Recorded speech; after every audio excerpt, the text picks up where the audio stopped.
ధీరజ్ దగ్గరే ఉన్నారు. Lorry driver సడన్గా దొరికిపోతాడు. డ్రైవర్ని చూడగానే భాగ్యం, ఆనందరావు, వాలి ఒకేసారి షాక్ అవుతారు. ధీరజ్ డ్రైవర్ని చేజింగ్ చేసి పట్టి ఎవరు నేను యాక్సిడెంట్ చేయమన్నారు అని గట్టిగా నిలదీస్తూ ఉంటాడు. ఇక నా పని అయిపోయింది, నా మొగుడు నా వైపు కన్నెట్టి కూడా చూడాడు అని వాళ్ళు గొప్పలు చెప్పుకుంటూ ఉంటాడు. మాగయ్యకి యాక్సిడెంట్ చేయనీకి అని అనుకున్న విషయం తెలిస్తే మమ్మల్ని చంపేస్తారు అని భయపడుతూ ఉంటుంది. ధీరజ్ ఆ డ్రైవర్ని వదలడు. నేను తప్పు చేయలేదు అని డ్రైవర్ కవర్ చేసిన ధీరజ్ గట్టిగా వార్నింగ్ ఇస్తాడు. అప్పుడే డ్రైవర్ విలన్ ఇచ్చిన ఇన్స్ట్రక్షన్ గురించి ఆలోచిస్తాడు. కానీ డ్రైవర్కి దొరికిన తర్వాత భాగ్యం వల్ల పేరు చెప్పడానికి రెడీ అవుతుంది.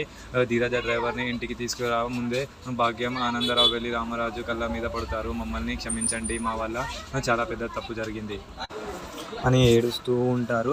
డ్రైవర్ రామరాజు ముందే నిజం చెప్పేస్తాడు. ఆ రోజు యాక్సిడెంట్ చేయమన్నది వీళ్ళే అని భాగ్యం ఆనందరావుకి చూపిస్తాడు. ధీరజ్ కూడా ఇన్వెస్టిగేషన్ డీటెయిల్స్ చెప్తాడు. రామరాజుకి విషయం తెలిసాక గట్టిగా అవమానిస్తూ ఉంటాడు. భాగ్యం ఆనందరావు వల్ల కూతురి వాళ్ళని సేవ్ చేయడానికి అని దొంగ పనులు మేము చేయమన్నాము, వాళ్ళ అమాయకురాలు అని కవర్ చేస్తారు. కానీ రామరాజు మాత్రం వాళ్ళని మహాలక్ష్మి అనుకున్నా కానీ తను కొట్టుకున్న భర్తకే ద్రోహం చేసి యాక్సిడెంట్ చేస్తుందా అని చాలా ఫైర్ అవుతూ ఉంటాడు. వాళ్ళు ఎప్పటికీ మా ఇంట్లో కోడలుగా రాదు, వాడు కూడా వెళ్ళాడు అని గట్టిగా డెసిజన్ చెప్పి మనకి బయటికి పంపిస్తాడు. మన నెక్స్ట్ ఎపిసోడ్లో ఏం జరగబోతుందో చూద్దాం. Thank you.